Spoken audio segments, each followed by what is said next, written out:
왜 이 애들이 구세주를 위한 거야? 이 정신 나간 애미 같으니라고 너 내 손주들한테 털끝 하나라도 건들기만 해봐. 안녕하세요. 부엌사연 구독자 여러분. 저는 대구에 살고 있는 7순이 넘은 이순양입니다. 사람은 말년에 운이 좋아야 한다는데 저는 인생의 초중반에 운을 모두 써버린 건지 다 늙어서 힘도 없는 지금 지독하게도 힘든 시간을 보내고 있습니다. 아니면 정말 제 팔자가 박복해서 말년에 이런 일을 겪나 싶기도 하고요. 최근 5년 사이 제가 겪었던 일만 얘기해도 일주일은 꼬박 늘어놓을 수 있을 정도랍니다. 여러분은 믿음에 대하여 어떻게 생각하시나요? 저도 10년 전부터 꾸준히 교회를 다니고 있지만 이 세상에는 셀 수도 없을 만큼 다양한 믿음의 형태가 있더군요. 어떤 믿음은 사람에게 기적과도 같은 희망과 힘을 주기도 하고 또 어떤 믿음은 지옥과도 같은 고통을 주기도 합니다. 그리고 믿음이라는 가면을 쓰고 신자들을 핍박하고 착취하는 악마들도 있지요. 사람마다 믿음이 주는 의미는 다르겠지만 한 가지 확실한 건 믿음은 한 사람의 인생을 송두리째 뒤흔들 수 있는 강력한 힘을 가지고 있다는 사실이에요. 저와 가족들은 잘못된 믿음으로 인해 산산이 부서져 버렸습니다. 저는 처음 이 일을 당했을 때 생전 듣지도 보지도 못했던 황당한 문제에 부딪혀 너무 많이 당황하고 허둥지둥 헤맸어요. 그 사이 어린 손주들은 감당하기 힘든 고통스러운 시간을 보내야 했어요. 이 이야기를 듣는 여러분은 부디 저와 비슷한 일을 당하셨을 때 더 빠르고 현명하게 대처하셨으면 하는 바람에서 오늘 어렵게 이야기를 풀어보려고 합니다. 제 사연을 들어보시고 비슷한 일을 직접 당하셨거나 주변에서 사례를 보신 적이 있다면 어떻게 대처하였는지 알려주세요. 또 예상하지 못했던 큰 사건으로 말년에 힘든 시간을 보내고 있는 저에게 작더라도 따뜻한 위로 한마디 부탁드립니다. 그럼 지금부터 차근차근 이야기를 해보도록 하겠습니다. 저는 남편과 20대 초반에 만나 자식 둘을 낳고 40여 년을 살았습니다. 남편은 공대를 졸업한 후 컴퓨터 부품을 판매하는 회사에 거의 평생 다녔고 저는 집 근처 시장에서 반찬을 팔며 살림을 꾸렸어요. 성실하고 가정적이던 남편 덕분에 아들 하나 딸 하나 참 잘 키웠습니다. 자식들 시집장가 보내놓고 이제는 손주들 재롱 보면서 둘이 노년을 즐기나 싶었는데 야속하게도 남편은 먼저 세상을 떠났어요. 아마 지금까지 건강하게 살아 있었다면 손주들을 누구보다 예뻐해 줬을 사람이죠. 특히 남편은 살아 생전에 하나 있는 며느리를 많이도 아꼈어요. 세상에 저런 며느리 없을 거야 라면서 입이 닳도록 칭찬을 했었죠. 제가 생각해도 며느리는 참 바르고 야무진 사람이었습니다. 어찌나 살갑고 말을 잘하는지 처음 보는 사람들은 며느리가 아니라 딸이라고 착각할 정도였으니까요.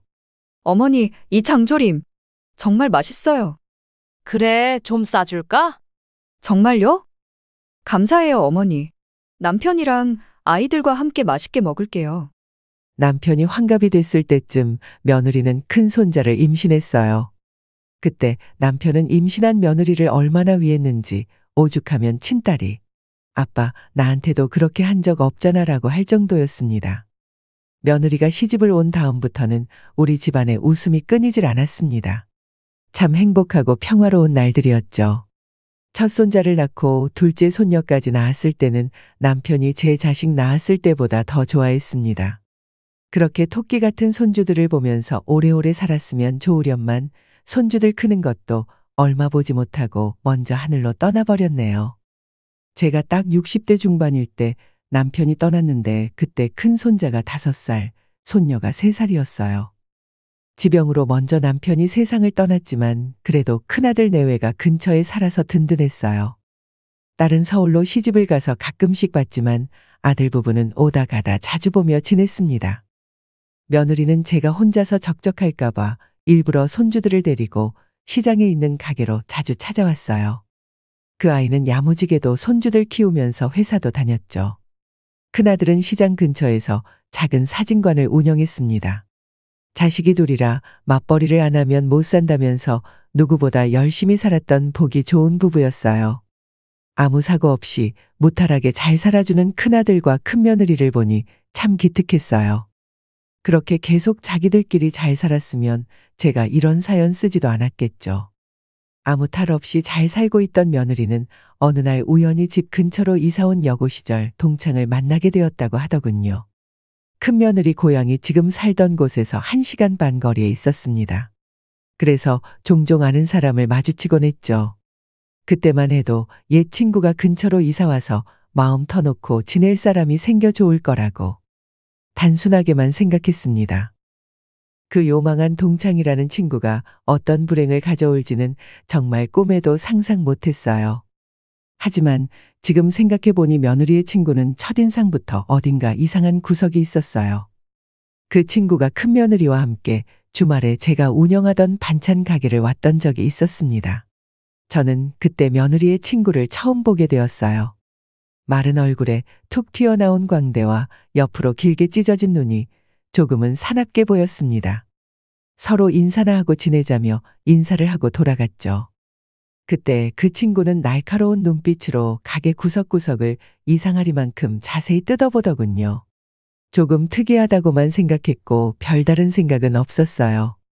그런데 그 친구는 며칠 뒤 며느리와 함께 와서는 기가 막힌 말을 해서 저를 화나게 만든 작은 사건이 있었습니다.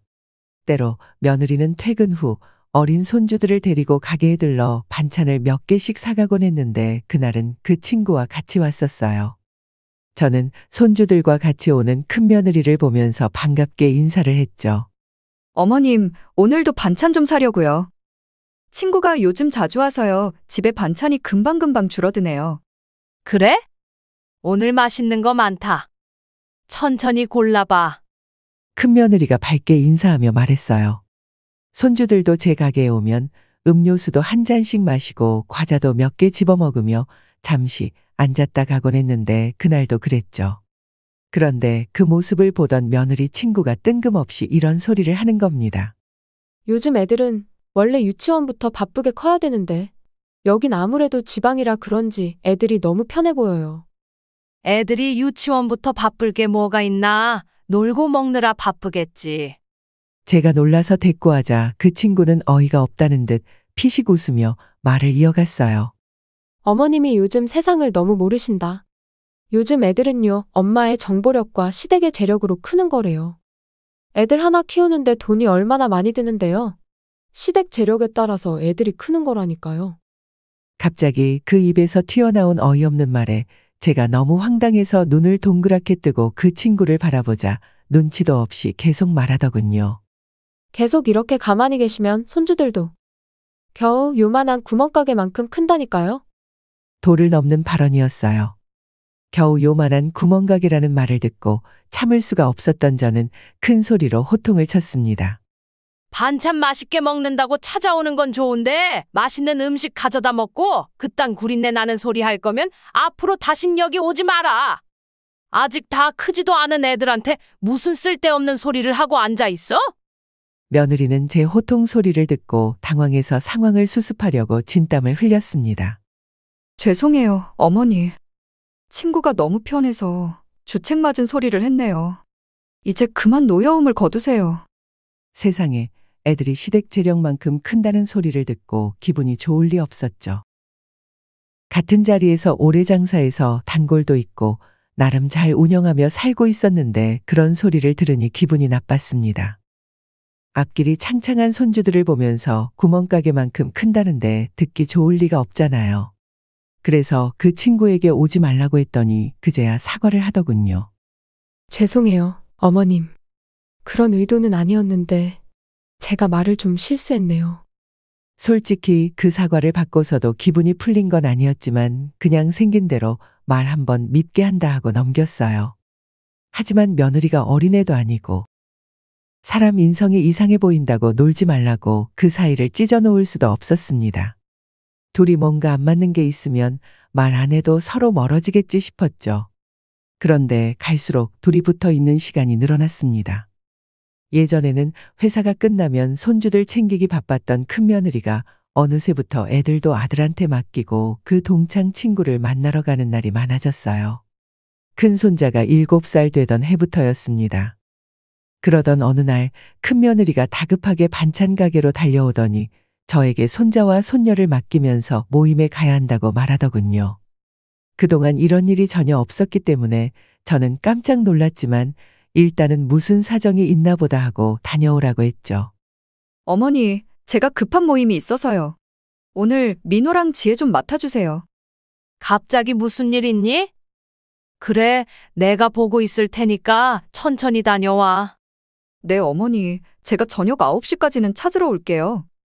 그런데 큰며느리는 밤 10시가 훌쩍 지나도록 오질 않는 겁니다.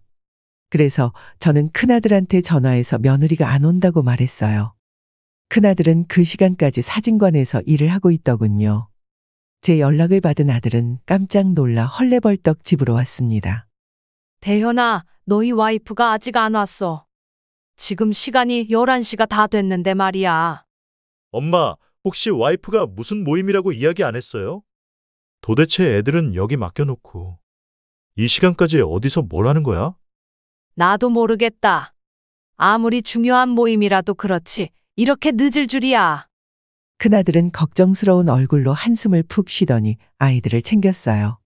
제가 민호 엄마한테 물어볼게요. 일단 애들은 제가 데리고 갈게요. 늦은 시간까지 고마워요. 그날 이후로 며느리는 계속해서 애들을 맡기고 모임에 나가는 날이 많아졌습니다. 며느리 말로는 아이들 교육에 관련된 모임이라고 하더군요. 안 그래도 얼마 전 며느리의 친구가 애들은 시댁재력으로 큰다는 말을 해서 그런지 괜히 바빠진 며느리가 찜찜했습니다.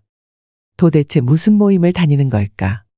그 친구 말하는 꼬락서니를 보니 좋은 모임일 것 같지는 않았어요. 나중에 며느리가 애들 교육시킨다는 명목으로 엄청난 돈을 쓰게 되지는 않을지 걱정이 되었습니다. 그 일 이후로도 며느리는 아이들을 반찬 가게에 맡겨놓고 자꾸만 늦은 시간까지 돌아오지 않았습니다. 그때마다 저는 초조하게 큰아들에게 전화를 걸었어요. 대현아, 네 마누라가 오늘도 민호랑 지혜 맡겨놓고 나가서 아직도 안 왔어. 그래도 전에는 전화라도 받았는데 오늘은 전화를 해도 받질 않네. 너 혹시 며느리 동창이라는 미진이라는 친구 알아? 그 친구 만나고 나서 며느리가 자꾸 바깥으로 도는 것 같은데 네가 좀 단속을 해야 하는 거 아니니? 엄마는 그 친구가 너무 찜찜하더라. 답답한 마음에 아들에게 며느리의 친구에 대해 경고를 했습니다. 그러자 아들은 한숨을 쉬며 이야기했어요. 엄마, 아시잖아요. 민호 엄마 그럴 사람 아니에요. 그냥 그 친구랑 워낙 오래된 동창이라서 친한 거예요. 걱정 마세요. 애들은 제가 데려갈 테니까 엄마도 얼른 쉬세요. 대현아, 원래 얌전한 고양이가 부뚜막에 먼저 올라가는 법이야. 내 말 새겨들어. 엄마가 보기엔 지금 뭔가 심상치 않은 것 같아. 엄마, 정말 걱정 마세요. 제가 한번 잘 타일러 볼게요. 조금만 시간을 주세요. 저는 아무래도 찜찜하고 이상했습니다. 큰며느리가 애들 교육 때문에 바쁘다더니 정작 애들은 뒷전인 거예요. 저한테 애들을 맡겨놓은 것도 깜빡한 것 같았어요. 그리고 그날 새벽 2시가 다 되어서야 며느리한테 전화가 왔더라고요. 이 시간에 전화를 하다니. 너무 황당해서 저는 깜짝 놀라 일어난 채로 전화를 받았어요. 잠도 모두 달아나 버린 후였죠. 너 지금 어디 있는 거야? 아니, 시간이 몇 시인데? 애들 교육 때문에 모임 다닌다면서 새벽이 돼서야 애들을 찾아? 어머님, 정말 죄송해요. 애들은 아빠가 데려갔어요? 그럼 이 시간까지 내가 애들 보겠어? 너 요즘 정신이 대체 어디 팔려 있는 거야? 오늘은 제가 너무 바빴어요. 처음이라 그런지 배울 게 많네요. 아니, 도대체 뭘 하고 다니길래 그래? 네가 애들 미래 생각해서 그러는 거 이해하는데 지금 이게 정상이니? 너가 무슨 모임에 다니는지는 모르겠지만 일단 지금 아이들을 잘 돌봐야 미래도 있는 거지. 죄송해요, 어머니. 그런데 곰곰이 생각해보니 왠지 며느리의 대답이 이상했습니다. 애들 교육 때문에 가는 모임이라는데 대체 뭘 그렇게 많이 배울 게 있나 싶었어요. 아무래도 며느리의 대답이 이상해 보여서 옆에 있는 방앗간집 아줌마에게 물어보았습니다. 며느리가 요새 손주들 교육에 대해서 배운다고 자꾸 무슨 모임에 나가는데 요새는 아이들 가르치는데 따로 배워야 할 게 있나 봐? 글쎄, 배울 게 있겠지. 내 딸도 보니까 애들 잘 가르치려면 엄마도 애들 배우는 거 같이 공부하는 게 좋다고 하기는 하던데. 그래요? 참, 요즘 아이 키우는 게 더 어려운 것 같아. 옆 가게 이야기를 들어보니 배워야 할 게 있을 수도 있겠다 싶었습니다. 하지만 아무리 그래도 아직 큰 손자가 이제 막 유치원에 입학했는데 뭘 배워서 가르칠 게 있을 만큼 대단한 게 있을까 싶었어요. 그러던 어느 날이었어요. 한동안 며느리가 머리카락 하나 보이지 않는 겁니다. 저는 며느리가 애들 교육 어쩌고 하더니 뭘 시작했나 보다 했어요. 그런데 평일 대낮에 며느리가 둘째 손녀를 데리고 어디론가 가는 게 보였습니다. 회사에 있을 시간인데 어린 손녀와 함께 어딜 저렇게 급하게 가는 걸까 궁금했죠. 그래서 핸드폰을 꺼내 며느리에게 전화를 걸었어요. 민호애미야, 나 조금 전에 시장 앞 사거리에서 너 봤어. 회사에 있는 거 아니었어? 지금 어디 가는 거야? 왜 이렇게 급해? 어머님, 나중에 말씀드릴게요. 지금은 좀 바빠요. 며느리는 급하게 전화를 끊었어요. 아무리 생각해도 평일 대낮에 어린 손녀를 데리고 어딜 그렇게 급하게 가는 건지 의심스러웠습니다. 그런데 그날 이후 저는 며느리의 이런 모습을 몇 번 더 봤어요. 서너 번 정도 더 봤지요. 어떤 날은 큰 손자만 데려가기도 했고 또 어떤 날은 큰 손자와 작은 손녀를 둘 다 데리고 가는 모습도 봤습니다. 그래서 너무 이상해서 큰아들의 사진관에 가서 아들에게 말했습니다. 대현아, 아무리 생각해도 네 마누라가 요즘 이상해. 대낮에 애들 데리고 어딜 그렇게 다니는 거야? 회사는 그만둔 거야? 엄마, 그냥 애들 교육 때문에 그러는 거예요. 회사는 저랑 이야기해서 잠시 쉬기로 했어요. 너무 걱정하지 마세요. 뭐? 회사를 쉰다고? 대현아, 가족에게 지금 무슨 일이 있는데 나한테만 말을 안 하는 것 같아. 너는 뭐 알고 있는 게 있는 거지? 아들은 왠지 며느리의 치부를 감춰주는 것 같았습니다. 저의 계속된 질문에도 며느리를 두둔했지만 갈수록 의심은 커져만 갔어요. 며느리가 이상한 모임에 나가기 시작한 후 이런 식으로 저한테 하나씩 숨기는 게 늘어만 갔습니다. 한없이 가깝게 지내던 저와 아들의 사이에는 벽이 생기는 것 같았어요. 그때도 여전히 며느리 옆에는 그 동창 친구가 있었고요. 정말 너무 이상했습니다. 갑자기 이상할 정도로 많이 늘어난 모임. 그리고 그 모임에 빠져 있는 며느리 옆에는 늘 그 친구가 있었죠. 그리고 시간이 지날수록 아들도 며느리와 같이 그 모임에 나가는 것 같았습니다. 언젠가 너무 본 지 오래되어 아들에게 같이 점심이나 먹자고 연락해도 저를 피하려는 태도를 보였어요. 점점 더 걱정이 되어 참을 수 없어지자 아들을 만나서 이야기나 좀 하려고 무작정 아들의 사진관에 찾아갔습니다. 그런데 닫혀있는 사진관을 보고 의아했어요. 눈이 오나 비가 오나 항상 열었던 사진관인데 무슨 일이 있었나 싶었죠. 아들에게 전화도 안 받길래 저는 그대로 가게로 돌아와야만 했습니다. 그런데 나중에 주변 상인들한테 들으니 제 아들이 요즘 사진관 문을 잘 안 연다는 거예요. 문은 닫혀 있는데 안에서 이상한 소리가 들린다고 하더군요. 요즘 무슨 사고라도 치는 건 아닌지 걱정이 됐어요. 그래서 너무 답답한 마음에 그날 가게 문을 일찍 닫고 아들 사진관으로 갔습니다. 그런데 사진관 앞에 며느리의 그 동창 친구가 서 있더군요. 그러자 아들이 안에서 사진관 문을 열더니 그 친구를 안으로 들이는 거예요. 그리고 나서는 다시 문을 잠그는 게 유리문 밖으로 보였습니다. 너무 놀랐어요. 둘이 바람이라도 난 줄 알고 사진관으로 달려갔죠. 그리고는 사진관 문을 세게 두드렸어요. 대현아, 문 열어봐. 지금 안에 있는 거지? 너 대체 무슨 짓을 하고 있는 거야? 그러자 안에 있던 큰아들이 놀란 얼굴로 나와서 저를 보며 말하더군요. 엄마, 이 시간에 무슨 일이에요? 너야말로 무슨 짓이야? 왜 문을 걸어 잠그고 며느리 친구랑 둘이 들어가. 그런 거 아니에요. 여기서 모임이 있어서 그래요. 제가 다음에 설명할 테니까 제발 좀 믿어주세요. 뭐야, 내가 두 눈으로 봐야겠어? 나와, 얼른 비켜. 저는 큰아들을 밀치고 방 안으로 들어갔어요. 그리고 사진관 안에서 펼쳐진 광경을 보고 깜짝 놀랐습니다. 방 안에는 촛불이 켜져 있고 며느리 친구가 촛불 앞에 무릎을 꿇고 앉아 뭔가 중얼거리며 기도하는 모습이 보였어요. 그리고 제 손자, 손녀는 바닥에 앉아 뭔가를 적고 있었습니다. 저는 그 모습을 보고 너무 깜짝 놀라 저도 모르게 소리를 치고 말았습니다. 이게 다 뭐야? 애들 데리고 뭐 하는 거야? 그러자 그 친구가 기도를 멈추고 고개를 들어 저를 쳐다보더군요. 그리고 나서 차분하게 말했습니다. 어머님, 지금 중요한 기도 중이에요. 이건 대현 씨와 소희 가족의 구원을 위한 일이라고요. 이 가족은 선택받았어요.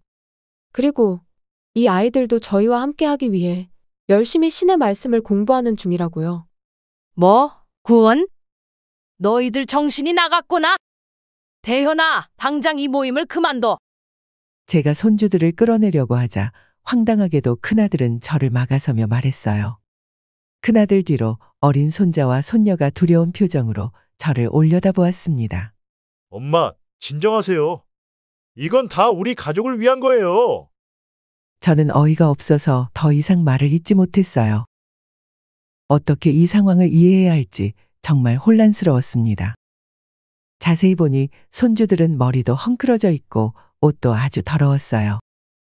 그렇게 거짓골을 한 채 앉아서 알 수 없는 두꺼운 책을 펼쳐놓고 한 글자씩 베껴서 적고 있었습니다. 그리고 그 옆에서 며느리의 친구는 알 수 없는 말을 중얼거리며 앉아 있었죠. 대체 이게 무슨 상황인가 싶었어요. 저는 기가 막혀서 말했습니다. 애들 교육이 어쩌고 저쩌고 하더니 애들 꼴이 저게 뭐야? 제가 알아서 할 테니까 어머님은 신경 끄세요. 언제부터 있었는지 며느리가 사진관 뒤쪽에서 걸어 나오며 이야기했습니다.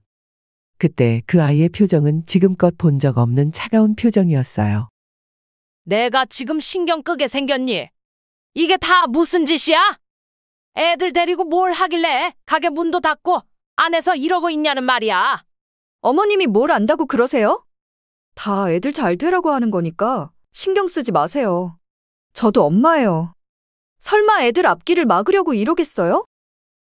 지금 네가 보기엔 이게 애들 잘 크고 있는 그런 꼴로 보이냐고. 다 제가 생각이 있어서 그런 거예요. 그러니까 이제 그만 나가세요. 얘들아, 할머니한테 와라. 할머니 집으로 가자. 저는 자꾸 나가라며 등을 떠미는 며느리 때문에 다급하게 손주들을 불렀어요. 그런데 아이들은 잔뜩 겁먹은 표정으로 서로 눈치만 보는 겁니다. 제 아들마저도 며느리를 말리지 않고 보고만 있었어요. 그렇게 저는 대체 무슨 일이 벌어지는지도 모르고 떠밀려 나와야만 했습니다. 그때라도 더 끈질기게 옆에 붙어서 며느리가 무슨 짓을 하고 있는 건지 알아내야만 했던 건데 정말 후회스러워요. 항상 깔끔하고 단정했던 어린 손주들은 언제 갈아입었는지 모를 옷에 꼬질꼬질한 얼굴까지. 누가 보면 부모도 없이 크는 애들이라고 생각할 정도였습니다. 한동안 구석에서 기가 죽은 채 눈치 보던 손주들 모습이 눈에 밟혀서 밤잠도 설칠 정도였죠. 저는 그 모습을 보고 가만히 있을 수가 없었어요. 그래서 전화도 해보고 가게도 가보고 집에도 찾아가 봤지만 개눈 감추듯이 며느리와 아들의 소식이 또 끊겼습니다. 증발하듯 사라진 아들 부부 때문에 경찰에 실종 신고라도 해야 하나 싶었죠. 그래서 정말 신고라도 할 참이었는데 갑자기 손자에게 전화가 걸려왔습니다. 번호를 보니 아들 집 전화번호였어요. 어제까지도 인기척이 없던 집에서 전화가 와서 받아보니 큰 손자였어요. 다 죽어가는 목소리로 흐느끼고 있었습니다. 할머니, 저 머리가 너무 아파요. 병원 좀 데려가 주세요. 이러다 죽을 것 같아요. 무슨 일이야? 엄마는 어디 있어? 엄마는 나갔어요. 할머니, 엄마 오기 전에 와야 병원에 갈 수 있어요. 엄마한테 들키면 병원에 못 간단 말이에요. 제발요, 저 좀 살려주세요. 아니 도대체 그게 무슨 말이야? 대체 무슨 일이길래?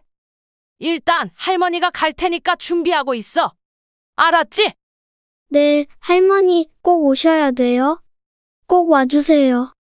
손자의 우는 목소리에 가게 문을 서둘러 닫아버리고 아들 집으로 달려갔습니다. 그동안 찾아가도 열리지 않던 문이 손자가 열어주자 열렸습니다. 집 안으로 들어가자 저는 깜짝 놀랐어요. 집에서는 지독한 악취가 나고 있었고 여기저기 쓰레기가 쌓여 있었지요. 완전히 돼지우리가 따로 없었습니다. 그리고 그 더러운 거실 한켠에 손자는 이불도 없이 누운 채 펄펄 끓는 열에 시달리고 있었죠. 손녀는 언제부터 있던 건지 모를 배달 음식을 손으로 먹고 있었고요.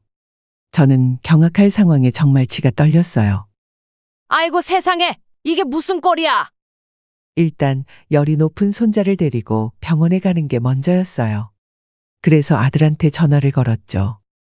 오랜만에 전화를 받은 아들은 제가 손자를 데리고 병원에 간다고 하니 버럭 화를 내며 말했습니다. 병원을 왜 가요? 그리고 주인도 없는 집에 왜 들어가세요? 설마 애들이 열어준 거예요? 그럼 내가 문을 부수기라도 했을까봐? 이 어린 것이 얼마나 아프면 나한테 전화를 했겠어? 대체 애들만 두고 어디를 돌아다니고 있는 거야? 집안 꼴은 저게 뭐고? 제발 저희 집에 신경 좀 꺼요. 민호, 지금 꾀병 부리고 있는 거예요. 옷이 땀에 푹 젖어 있고 온몸에서 열이 펄펄 나는데 꾀병이라니? 너 애들 아빠 맞아? 절대 병원 가면 안 되니까 그냥 두세요. 아시겠어요? 나는 아픈 애 두고 절대 못 가니까. 병원으로 애들 데리러 오든지 말든지 네 마음대로 해. 어이가 없는 아들의 말에 버럭 화를 냈습니다. 그리고 나서 저는 서둘러 택시를 부르고 손주들을 데리고 병원으로 갔어요. 큰 손자는 독감에 걸렸고 의사도 열이 너무 높아서 조금만 늦었으면 기절할 뻔했다고 말했습니다. 며칠 입원해서 지켜봐야 한다고 했죠. 몇 년 전만 해도 이런 적 없었는데 대체 무슨 일인가 싶었어요. 뒤늦게 아들과 며느리가 병원에 도착했는데 그들과 함께 며느리 친구까지 온 겁니다. 저는 너무 화가 났어요. 이 사태의 원인이 바로 며느리의 친구한테 있다는 확신이 들었습니다. 그런데 아들은 오히려 저에게 화를 내며 말하더군요. 내가 병원에 데려오지 말라고 했잖아요. 왜 제 말을 안 들어요? 너 지금 당장 의사 찾아가서 네 아들이 어떤 상태였는지 물어봐. 민호가 열이 너무 높아서 기절할 뻔했던 건 알고 있어? 그거 다 병원에 와서 그런 거예요. 집에 있었으면 하늘이 도왔을 거라고요. 아들의 황당한 대답에 더 이상 참을 수가 없었어요. 아들에게 달려들어 가슴을 쾅쾅 치며 말했습니다. 너무 답답해 숨이 막힐 것 같았어요. 뭐라고? 뭐가 도와? 너 진짜 정신 나갔어? 뜬금없이 무슨 소리 하는 거야? 대체 무슨 소리를 듣고 살길래 이렇게 정신이 나간 거야? 내가 아무리 생각해봐도 이게 다 저 이상한 여자 때문이야? 저 사람이 나타나고부터 이렇게 된 거라고. 저는 며느리 친구를 보며 화를 냈습니다. 정말 아무리 생각해도 딱 그 친구가 나타나면서 아들 부부가 이상해진 것 같았어요. 제가 며느리 친구를 보며 화를 내자 그녀가 저를 흘겨보며 짓던 표정이 아직도 생생합니다. 표독스럽다는 말이 딱 맞는 그런 독한 얼굴이었지요. 그 뻔뻔한 태도에 너무 화가 나서 저도 모르게 손이 올라갔는데 며느리가 저를 막아섰어요. 그리고 화를 내며 말했습니다. 어머님, 정말 교양 없이 왜 이러세요? 뭘 모르면 가만히 좀 계세요. 어머니도 믿음이 없는 분도 아니면서 도대체 왜 이러세요? 내가 뭘 모른다는 거야? 내가 이런 말 안 하려고 했는데 너 아주 친구랑 붙어먹고 완전히 변했어. 알기나 해? 세상에 제 아들 몸이 열로 펄펄 끓고 있는데 병원에 왜 데려왔냐고? 어떻게 그런 말이 나와? 제 아들이에요. 제가 알아서 하겠다는데 왜 어머님이 참견이세요? 이거 집에 무단 침입해서 납치한 거랑 뭐가 달라요? 뭐? 무단 침입에 납치? 너 아주 제대로 돌았구나. 그럼 너는 아픈 애를 방치해놓고 다른 밥도 안 줬잖아. 여기서 아픈 애 다시 데려가면 나도 정말 가만히 안 있을 거다. 아동학대로 다 신고할 줄 알아. 저는 손자를 데려가려는 며느리와 아들을 보면서 데려가면 가만 안 두겠다고 소리쳤어요. 그러자 며느리의 친구는 흠칫한 얼굴을 하더니 며느리를 말렸습니다. 그리고 둘이 귓속말을 주고받더니 그 친구가 저를 싸늘한 눈빛으로 노려보며 말했습니다. 어르신, 오늘은 이만 넘어가지만 한 번만 더. 이런 식으로 애들 데려가면 참지 않을 거예요. 네가 안 참을 거면 어쩔 건데? 너야말로 내 손자 데리고 뭐 하는 거야? 지금 손자한테 정신 팔려서 발 동동 구를 때가 아니에요. 당신 아들이나 걱정하세요. 저는 정말 이 상황이 믿기지 않았습니다. 그렇게 착하고 똑똑했던 아들과 며느리가 이렇게 변할 수 있단 말인가요? 제가 황당한 표정으로 서 있자 그 친구가 갑자기 소리를 질렀어요. 당신 아들, 돈도 한 푼 없고 능력도 없어서 인생 망하게 생겼어요. 지옥에 떨어진다고요. 내 아들이 왜 망해? 너야말로 이런 식으로 우리 가족 주변 맴돌지 말고 당장 떨어져. 왜 괜히 식구들 옆에 붙어서 가족들을 망치는 거야? 나만큼 이 가족 신경 쓰고 보살펴주는 사람 없어요. 내가 돈도 한 푼 없는 이 가족. 어떻게든 구원해 보려고 얼마나 노력하고 있는지 알아요? 저는 너무 화가 나 그 친구에게 다가가 뺨을 때렸어요. 그러자 정말 기가 막혀 말도 안 나오는 상황이 벌어졌습니다.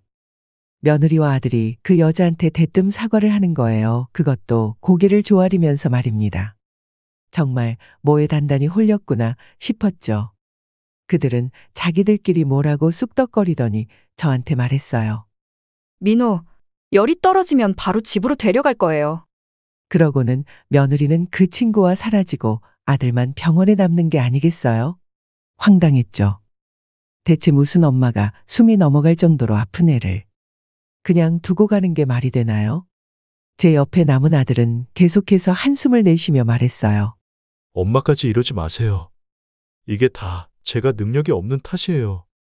내가 돈만 잘 벌었어도. 넉넉하지 않아도 부족하지 않게 잘 살던 아들이었는데 대체 뭐가 그렇게 없다고 하는지 이해가 안 갔습니다. 그렇게 일주일 정도 병원에 있다가 손자는 퇴원을 했어요. 손녀딸은 며느리가 병원에 왔던 당일에 데려갔어요. 그땐 손자가 너무 아팠기 때문에 저는 그 아이만 챙기기도 바빴죠. 겨우 컨디션을 되찾은 손자가 제 손을 꼭 잡으며 이야기했습니다. 눈에 눈물까지 글썽이며 말하더군요. 할머니 가기 싫어요. 그냥 할머니 집으로 가면 안 되는 거예요? 왜 그래, 민호야. 집에 무슨 일 있어? 할머니한테 다 말해봐. 다 말 못해요. 그냥 저랑 여동생만 할머니 집으로 가게 해주세요. 아니야. 할머니한테는 다 말해도 괜찮아. 얼른 말해봐. 저는 손자를 다독이며 말했어요. 손자는 무슨 말을 하려다가 머뭇거렸고 그 사이 아들이 병실로 들어왔습니다. 아들이 오자 손자는 재빨리 제 손을 놓더니 입을 꾹 다물었어요. 원래 손자는 장난기도 많고 다른 7살 아이들처럼 말도 많았죠. 그런데 어느 순간부터 성격이 어둡게 변하기 시작했고 말도 거의 하지 않았습니다. 이상하게 한두 가지가 아니었죠. 그래서 저는 손자만 집으로 데려가서 물어봐야겠다고 생각했습니다. 문제는 아들이 지키고 있으니 손자를 어떻게 데려가야 하나 싶었어요. 대현아, 민호가 우리 집에 가겠다는데 내가 데려가서 밥 좀 먹여서 보내마. 그러자 아들은 한숨을 쉬며 대답했어요. 엄마, 그만 좀 해요. 저도 애들 뒷바라지하고 가르치느라 등골이 빠지는 것 같아요. 저게 다 공부하기 싫어서 저러는 거예요. 대체 뭘 가르치고 있길래 돈이 그렇게 드는 거야? 나한테 제발 말 좀 해봐라. 그리고 민호를 좀 봐. 뭘 하는지 모르겠지만 하기 싫어하잖아. 오죽하면 집에도 가기 싫다고 하겠어. 이게 모두 우리 가족을 위한 거예요. 저도 부족한 형편에 최대한 노력하고 있는 거라고요. 그리고 공부하고 싶어 하는 애들이 어디 있겠어요? 너 사진관 문도 제대로 안 열잖아.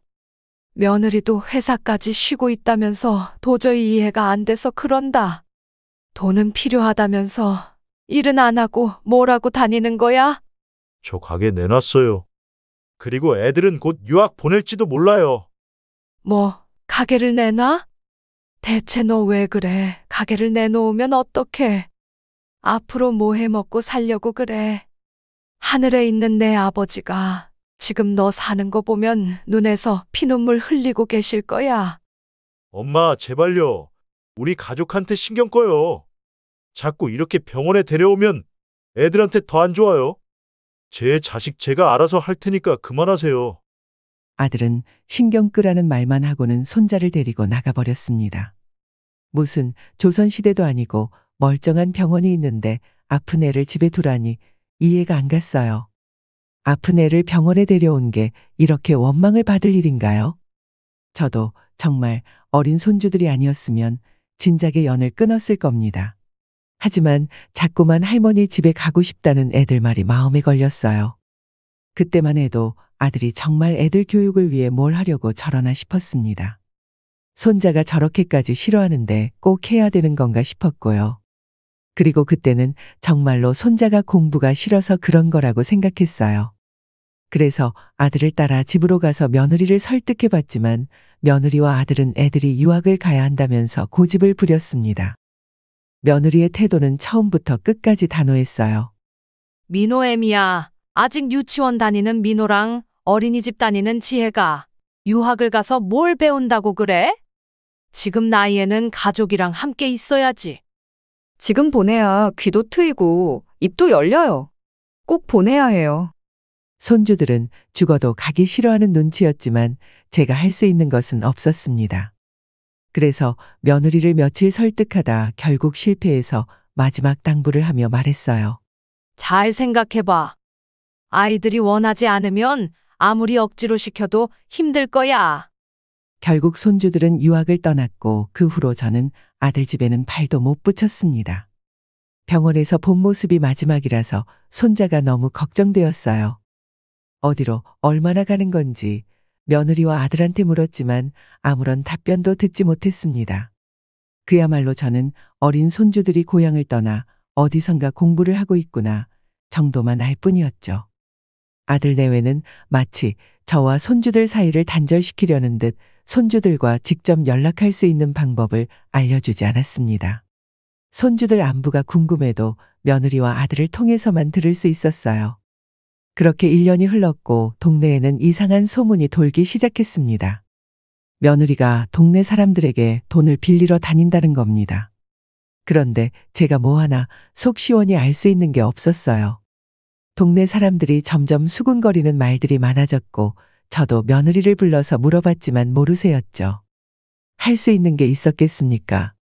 아들도 마찬가지였어요.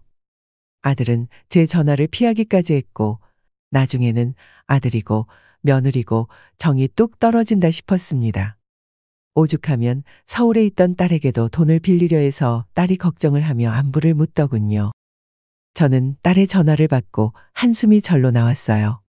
손주들 유학 자금이 없는 건지 계속해서 돈을 빌리러 다니는 아들 내외를 보니 답답했어요. 그렇게 한동안 아들 집도 못 가보고 속절없이 시간이 2년이나 지나 있었습니다. 책가방 메고 학교 가는 어린애들을 보면 손주들 생각이 났어요. 한국에 있었으면 초등학교에 다니고 있을 큰손자가 떠올랐습니다. 그러던 어느 날 시장을 활보하며 다니는 며느리를 보게 되었는데 동네 사람들이 며느리와 저를 번갈아 쳐다보더니 눈치를 보면서 슬슬 저를 피하는 겁니다. 그 동네에서 오래 살아서 시장 사람들과 친했는데 어딘가 이상했죠. 저는 가게에서 장아찌를 담그고 있었는데 가게 앞으로 며느리가 지나가더군요. 얼른 손을 닦고 나가 며느리를 불렀습니다. 민호애미야, 잠깐 이리 와봐. 이야기 좀 하자. 민호애미? 내가 누군지 알고 감히 웃겨 죽겠네. 저를 노려보며 이상한 말을 하는 며느리를 보고 저는 너무나 기가 막혀서 벙쪄 있었죠. 그때 깨달았습니다. 며느리가 정신이 나갔다는 것을요. 뭐라고? 아니 누구냐니? 나다, 네 시어미. 너는 이 집의 며느리잖아. 그런데 네가 누군 줄 아냐니? 어이가 없네. 내가 네 며느리라고? 어디서 이 미천한 것이 나를 그런 사람으로 만들어? 아니, 너 도대체 그게 무슨 소리니? 제가 며느리를 잡으려고 하자 며느리는 제 손을 뿌리치며 황급히 시장 밖으로 가버리더군요. 쫓아가려고 했지만 그 사이 며느리는 빠르게 택시를 잡아 타고 자리를 떠났습니다. 그런데 옆 가게 방앗간에서 그 모습을 보고 저를 불러서 말했어요. 내가 이런 말은 안 하려고 했는데. 이 집 며느리 뭐 하고 사는지 자세히 좀 알아봐.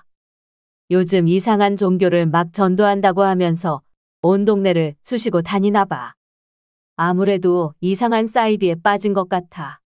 뭐라고? 사이비? 며느리가 이상한 종교를 전도한다고 온 동네를 쑤시고 다니고 있다고? 그렇다니까 사람들이 다 수군거리고 있어요. 옆 동네에서는 반찬 가게 며느리 정신 나갔다고 손가락질하고 난리도 아니야. 그리고 돈도 크게 해먹었는지 여기저기 돈도 엄청 빌리고 다닌다고 하더라고. 그게 다 무슨 말이야? 나는 정말 아무것도 몰랐어. 친할수록 이런 얘기를 어떻게 해요? 우리 동네도 이제 막 들쑤시고 다니나 봐요. 아이고, 좀 막아봐요. 저 며느리 지금 큰일 난 것 같아. 그리고 지난달에 아들이랑 대판 싸우고 연락도 안 한다면서. 그러지 말고 얼른 아들네 집이라도 가봐. 아무래도 이상해. 저는 너무 놀랐습니다. 지난달에 아들과 돈 문제로 한바탕 한 뒤로 정말 연락이 안 됐거든요. 손주들이 유학을 간 뒤에는 계속 돈 문제로 싸우기 시작했어요. 그렇다 보니 아들과 왕래가 자연스럽게 줄기 시작했습니다.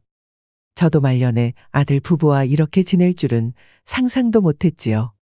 예전에는 그렇게 서로 살갑게 지내던 사이였는데 최근 몇 년 동안 아들 집도 거의 안 갔고 손주들 소식도 제대로 듣지 못했어요.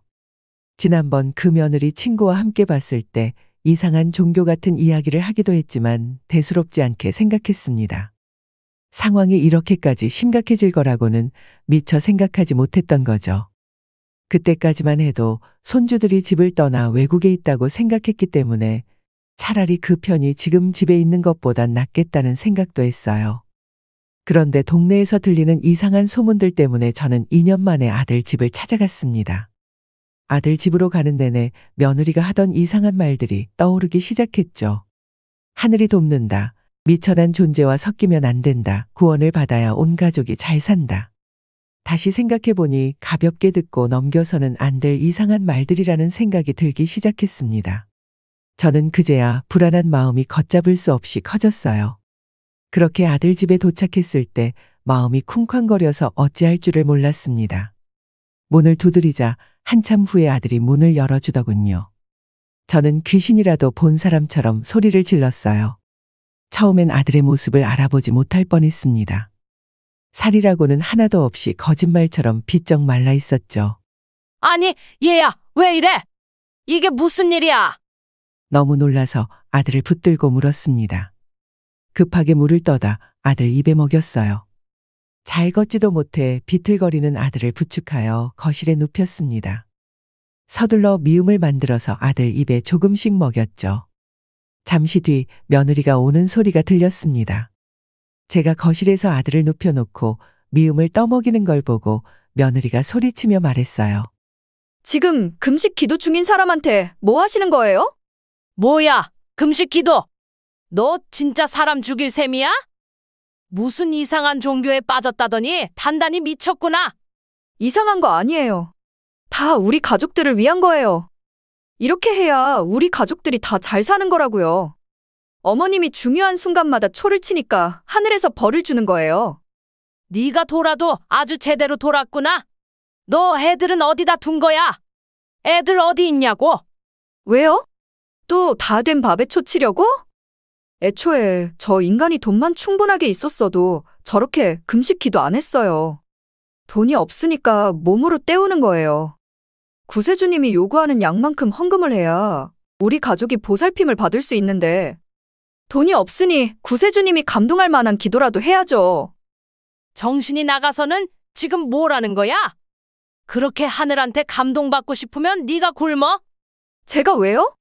저는 이 사람 먹여 살리기도 해야 하고 또 전도하러 다녀야 하고 얼마나 힘든 줄 알아요? 뭐야? 너 나가. 당장 이 집에서 나가. 저는 이상한 소리를 늘어놓는 며느리를 내쫓았어요. 정말 기가 막혔습니다. 이런 황당한 일을 직접 겪게 될 줄 꿈에도 몰랐지요. 뉴스에서만 보던 불법 종교에 미친 사람이 제 며느리였다니. 정말 믿기질 않더라고요. 현명하고 야무진 며느리가 완전히 다른 사람이 되어버렸어요. 더 빨리 눈치챘어야 했는데 일이 이렇게 될 때까지 왜 저는 가만히 놔뒀을까요? 뼈만 앙상하게 남은 아들의 몰골을 보니 가슴이 무너져 내리는 것 같더군요. 진작에 손주들 병원에도 안 보내고 이상한 기도하고 다닐 때부터 말렸어야 했는데 저는 이렇게 사악한 종교가 세상에 있는지 몰랐습니다. 믿는 것만으로 사람의 인생을 박살내는 종교가 있다는 것을 정말로 몰랐어요. 아들은 미움을 먹고 잠이 들었습니다.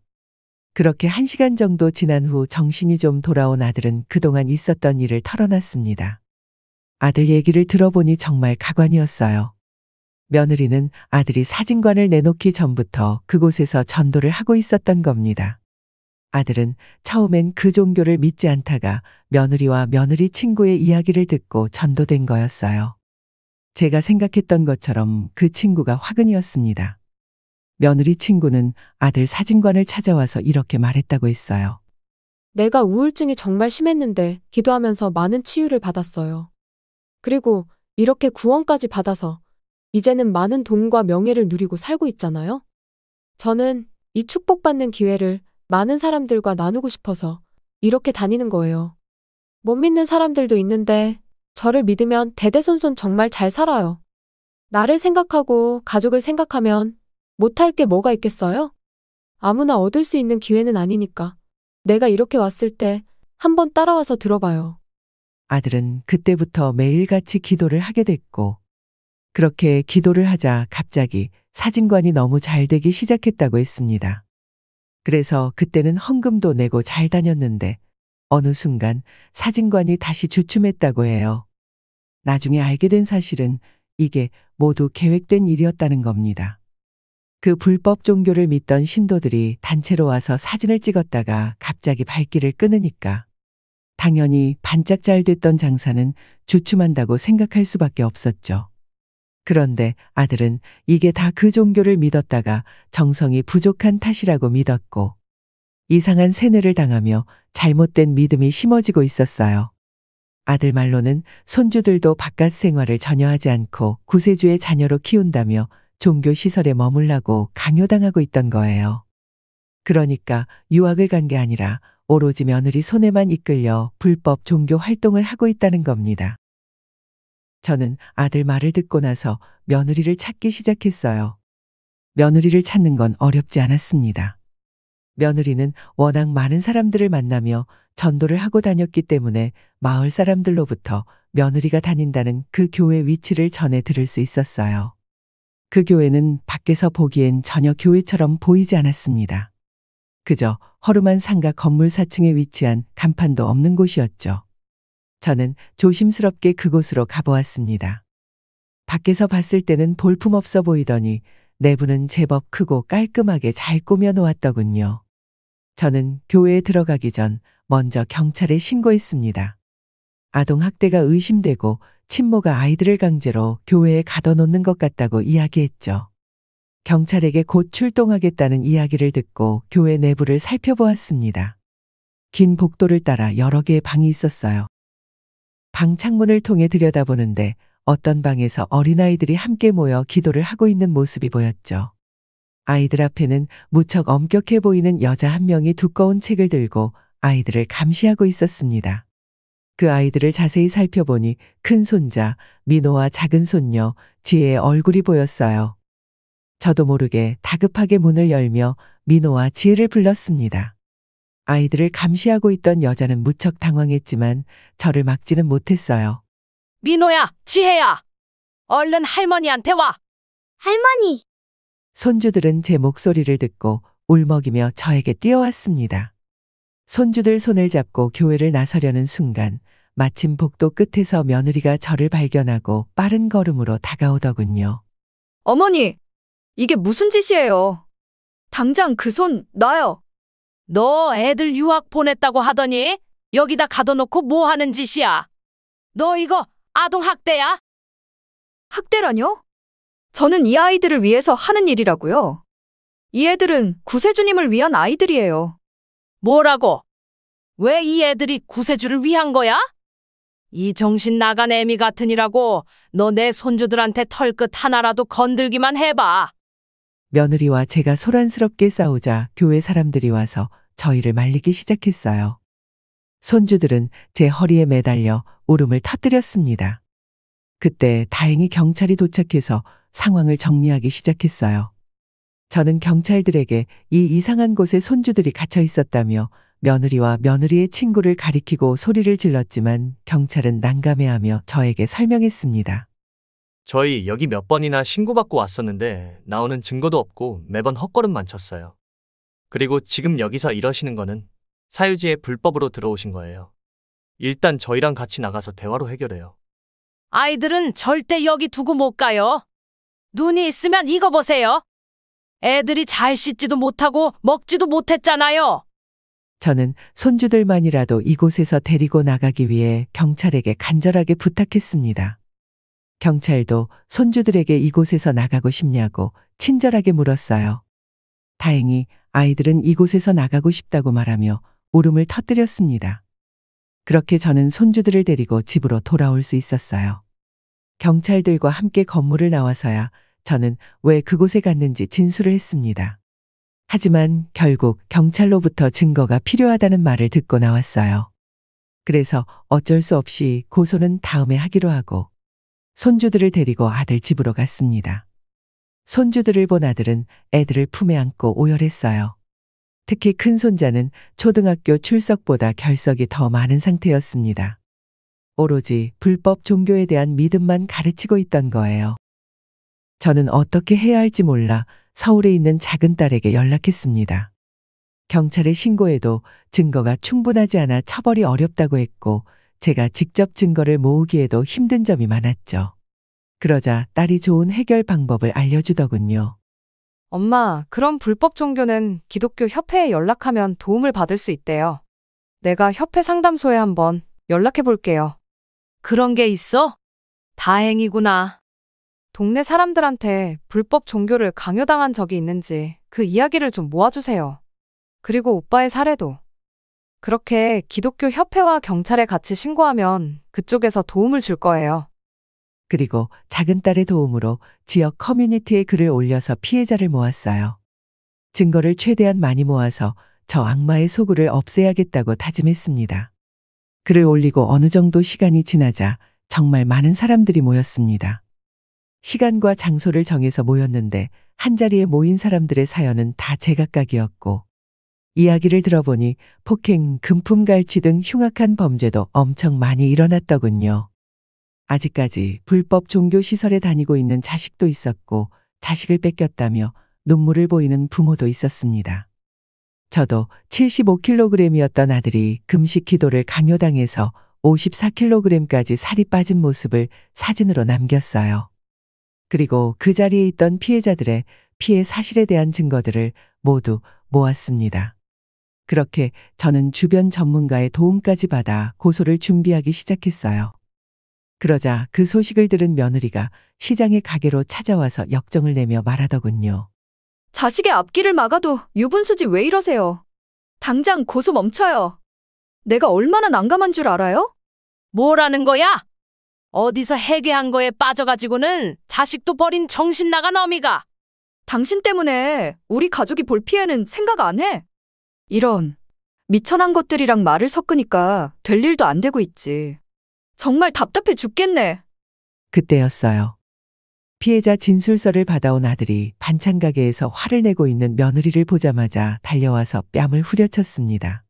그리고는 화를 내며 말했어요.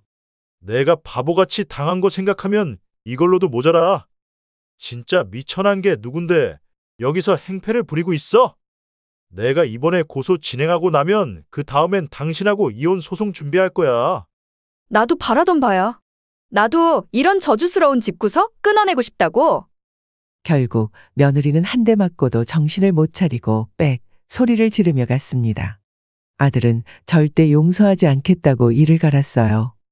그 후 피해자 가족들이 모아준 증거 자료를 모아서 그 불법 종교 시설을 고소했습니다. 정말 쉽지 않은 시간이었어요. 그 종교 시설의 대표를 고소한 이후 신도들은 가게로 찾아와 행패를 부리고 집으로 전화해 협박도 했습니다. 아들과 저는 하루하루 피가 말랐지만 혹독하게 당했던 지난날을 생각하며 견뎠어요. 이혼 소송에 폭행 소송까지 진행하는 동안 아들과 손주들은 정신과 치료도 받았어요. 특히 어린 손주들이 충격이 컸을까봐 걱정이 많았죠. 그래도 아들이 아이들을 잘 챙겨서 조금은 안심을 했습니다. 그렇게 힘든 시간이 지났고 목사를 사칭하며 폭행과 거짓말을 일삼은 불법 종교시설 대표는 징역 2년 6개월을 선고받았어요. 신도들을 심하게 폭행했던 그 종교시설의 관리자들 또한 징역을 면치 못했죠. 결국 불법 종교시설은 사기로 결론이 나고 그 종교 모임은 풍비박산 해체되었습니다. 바라던 결과를 확인하는 순간 다른 피해자 가족들과 함께 울었어요. 모든 게 사기라고 밝혀지자 피해자 가족들의 자식들, 남편, 아내 등은 제 발로 집으로 돌아왔어요. 하지만 모든 게 밝혀져도 믿음이 사라지지 않던 사람도 있었습니다. 바로 며느리와 같은 사람들이었죠. 그 무렵 아들도 이혼 소송 끝에 양육권을 가져올 수 있었습니다. 하지만 자식을 참아내치지 못했던 사돈 부부는 그 피해를 오롯이 감당해야만 했습니다. 며느리는 이미 해체된 불법 종교시설을 살려보겠다고 여기저기 전도하고 헌금을 끌어모으려다 수억 원에 달하는 빚을 지게 됐어요. 본인이 믿던 불법 종교시설 대표가 나중에 감옥에서 다시 나오면 그 종교가 부흥할 거라고 믿은 거죠. 결국 농사짓던 사돈 부부는 농지를 팔아치우더니 빚을 감당 못하고 파산을 신청했습니다. 돈을 빌려준 사람들이 전부 고소했고 결국 며느리도 징역 1년을 살게 됐어요. 너무나 어리석은 선택에 할 말을 잃었죠. 그때 이후로 피해자 가족들과 트라우마 치료 방안을 서로 나누며 지내고 있습니다. 아들과 어린 손주들은 아직까지도 정신과를 다니며 치료를 받고 있고요. 정말 이때 생각만 하면 심장이 벌렁거려요. 그래도 지금은 아들이 제 반찬 가게 일을 도우며 생활하고 있고 손주들도 평범한 일상 속에서 또래들과 잘 지내고 있답니다. 저희 부모님도 교회를 다니셨고 저도 교회를 다니고 있는데 이런 몇몇 양심 없는 사람들 때문에 많은 사람들이 종교를 오해한다고 생각합니다. 전 어렸을 때부터 늘 바른 생활을 하시는 부모님을 보면서 교회에 대한 좋은 믿음이 있었어요. 이 자리를 빌려 정말 진심으로 종교 활동하는 분들이 피해 입는 일이 없길 바랍니다. 일반 교회에서는 병원을 불신하거나 무조건 헌금을 강요하는 일은 절대로 없답니다. 이상한 불법 종교만이 잘못된 믿음과 삐뚤어진 가치관을 주입하고 있지요. 옛말에 강은 건너봐야 물이 깊은 줄 안다는 말이 있죠. 아무리 좋은 말을 듣고 깨우친다 해도 결국 인생은 직접 경험해봐야 알게 되는 것들이 있는 것 같습니다. 이 나이쯤 되니까 나이는 그냥 먹는 게 아닌 것 같아요. 스스로 생각하고 옳고 그름을 나눌 줄 알아야 되는 겁니다. 이 사연을 듣는 모든 분들이 바른 가치관과 옳은 신념을 가지고 잘 살아가실 수 있길 진심으로 기도할게요. 가족들과 함께 좋은 날들만 있기를 바라겠습니다. 지금까지 제 긴 사연을 들어주셔서 감사합니다. 항상 행복하세요. 오늘 사연 어떻게 들으셨나요? 이번 이야기가 구독자분들에게 따뜻한 위로가 되었으면 좋겠습니다. 느끼신 점이 있다면 댓글로 허심탄회하게 의견을 나눠주세요. 부엌 사연은 여러분의 구독과 좋아요 그리고 댓글로 유지됩니다. 앞으로 더 좋은 사연으로 찾아뵐 수 있도록 많은 도움을 부탁드려요. 감사합니다.